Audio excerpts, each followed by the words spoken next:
ekonomi tidak sedikit masyarakat yang didawir termasuk Abah. Itu biasanya datang kalau ke Abah nggak pernah ngomong, datang keliling di depan rumah itu, baru dia tulis 19.999. Kata Abah, apa ini Bib? Rumah ini akan kebakaran kecuali ini kiparatnya. Tahu-tahu di halaman rumah saya itu ada kali 30 Habib udah tiduran di lantai. Ternyata waktu saya tanya, ini dari mana antum ini? Ada 5 mobil di luar, dia loncat pagar ke rumah saya. Ini kalau tidak dihentikan bahaya kepada kita dan kepada mereka. Demi Allah, bahwa mereka itu sedikit pun tidak bisa memberikan syafaat. Karena fakta di dunia saja mereka sudah cari syafaat kemana-mana tiap hari.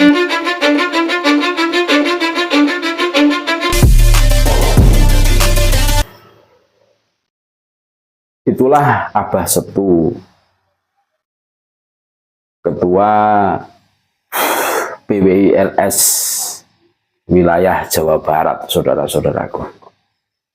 Luar biasa beliau. Ternyata beliau itu mantan korban Khabib Dobolowi juga. Sehingga pada saat diwawancarai Bang Haji Roma Irama ya,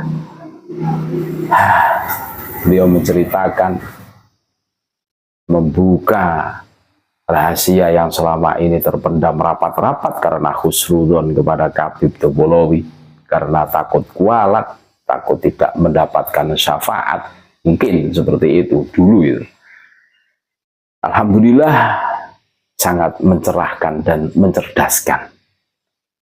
Bagaimana mungkin seorang yang mengaku cucu Nabi, yang katanya bisa memberikan syafaat, hidupnya ke sana kemari meminta pertolongan atau meminta syafaat. Di dunia saja mereka sudah kebingungan mencari syafaat. Secara logika mereka tidak punya syafaat. Dari segi finansial mereka kebingungan. Rambutnya udah berodoli, tidak bisa mencukupi kebutuhannya. Akhirnya mencari jalan pintas, jualan sebagai cucu Nabi untuk mencari cuan. Ini realita, saudara-saudaraku. Silahkan bantah apa yang kami sampaikan. Akan tetapi bantahan kalian itu akan muntah, akan kembali ke muka kalian semua. Karena apa? Karena fakta realitanya di lapangan seperti itu. Sebagaimana yang diceritakan oleh Abah Setu. Kan luar biasa triknya itu. Hanya untuk sesuap nasi lah. Mereka rela berbohong ke sana kemari, ngibul sana, ngibul sini.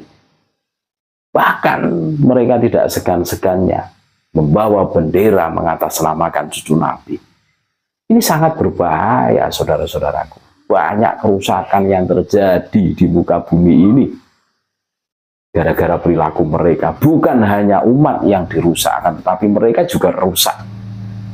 Makanya kami tidak menarasikan kebencian, tidak. Kami mencoba untuk watawasau bil haq, watawasau bis sabr. Saling menasehati di dalam perkara yang hak dan kesabaran. Cobalah introspeksi, cobalah mawas diri. 1M Abah Setu habis itu korban dawirnya Khabib Dobolowi. Nah, ada yang terkenal itu dengan istilah Khabib merah, Khabib hijau, Khabib hitam, macam-macam lah. Itu salah satu trik marketing mereka untuk mencari cuan. Sebenarnya Khabib merah itu semuanya itu serba merah. Dari pengakuan Abah Setu kan, sandalnya, kaos kakinya, mungkin dalemannya juga merah itu kalau dibongkar. Seperti itu kan. Tidak banyak omong, tahu-tahu datang dengan penampilannya yang wow, sangat mempesona dengan balutan sorban sebesar ban Vespa, terus jubah yang menjuntai-juntai, terus bawa tongkat, laksana orang alim alamah. Cuma menuliskan 19.999. Nah, diserahkan ke Abah Setu. Ditanya, "Lah ini apa, Bib?" "Rumah ente akan kebakaran. Untuk menghindari kebakaran, kamu harus membayar kifarat atau tebusan sebesar itu." Wow, gampang sekali. Hanya menulis, ya istilahnya semacam cek lah. Ngeri, saudara-saudara. Itu dulu. Ya akhirnya dibayar. Terus ada rombongan dari Jawa Timur, Kabit Jawa Timur, tahu-tahu pagi tidur semua di terasnya kediaman Abah Setu ini. Ditanya, ini dari mana ini? Aneh dari Jawa Timur. Duh, kok tahu rumah Aneh di sini, Beb? Wow, Aneh melihat cahaya yang bersinar terang dari atas langit. Saya cari, wah ternyata ini cahaya berasal dari rumah ente. Wah, rumah ente. Rumah ente wali. Oh. Rumah ente bercahaya. Ente wali. Tapi ya tolong, Aneh ini bareng rombongan banyak. Gara-gara mencari cahaya, Aneh, wah, bensinnya habis banyak ini. Dari Jawa Timur, gara-gara mengejar cahaya. Ini tolonglah diperhatikan, tolonglah diganti. Trik-trik murahan seperti itu. Wah, banyak sekali cerita-cerita korban dindawiri Kabib itu. Bahkan ada yang berpura-pura jadab. Antara yang datang dengan yang jadab itu biasanya datangnya itu tidak sama-sama, tapi sudah diskenariokan. Nanti ghanimahnya, hasilnya itu dibagi. Nah, ini suatu potret, saudara-saudaraku, dan ini fakta, realita yang terjadi, yang menimpa saudara-saudara kami.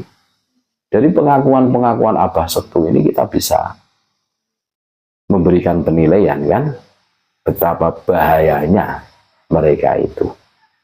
Isinya ya ngibul sana, ngibul sini, Rolex KW dikatakan asli, pakai shot lagi. Dihargai 500 juta, setelah dicek ternyata KW. Harga 500 ribuan. Jadi begini, podcast Abah Setu ya, Ketua PWI Jawa Barat dengan Bang Haji Roma Irama ini sangat menarik. Ini sebuah testimoni bagaimana kelakuan para Kabib Dobolowi ini ya.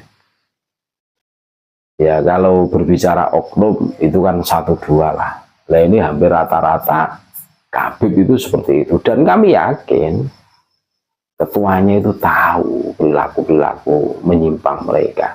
Dan selama ini seumpama kita laporan kepada pihak Robito Alam ya, mereka dengan renyah dan entengnya bilang, wah itu orang-orang yang ngaku Habib saja, itu oknum. Enak sekali jawabannya, renyah sekali. Oknum itu 1-2. Makanya kata teman-teman kami ya, yang baik itu oknum di kalangan Kabib Dobolowi. Nah, terus yang mayoritas itu ya seperti itu ya, itu oknumnya itu justru yang baik gitu. Aduh, memang ngeri saudara-saudaraku. Itulah podcast ya, Bang Haji Roma Irama dan Abah Setu yang di situ itu luar biasa menceritakan bagaimana perilakunya para Kabib Dobolowi. Ini daerah Jawa Barat saudara-saudaraku. Belum lagi di Jawa Tengah, di Jawa Timur. Wah, banyak sekali saudara-saudara kami yang di situ itu menjadi korban dawir. Dan ini seharusnya menyadarkan, kan, kasihan mereka itu ya, tidak mungkin mereka itu bisa memberikan syafaat atau pertolongan. Apalagi di akhirat, di dunia saja mereka kebingungan toh. Mencari bantuan, mencari syafaat ke sana kemari. Faktanya kan seperti itu. Bagaimana mungkin bisa menolong? Di dunia saja mereka sudah kebingungan, loh. Mudah-mudahan mencerahkan, menyadarkan kita semua. Terlebih kepada Jongosha Kabib yang masih fanatik ta'asub. Itu. Terima kasih, tetap NKRI harga mati Nusantara milik kita.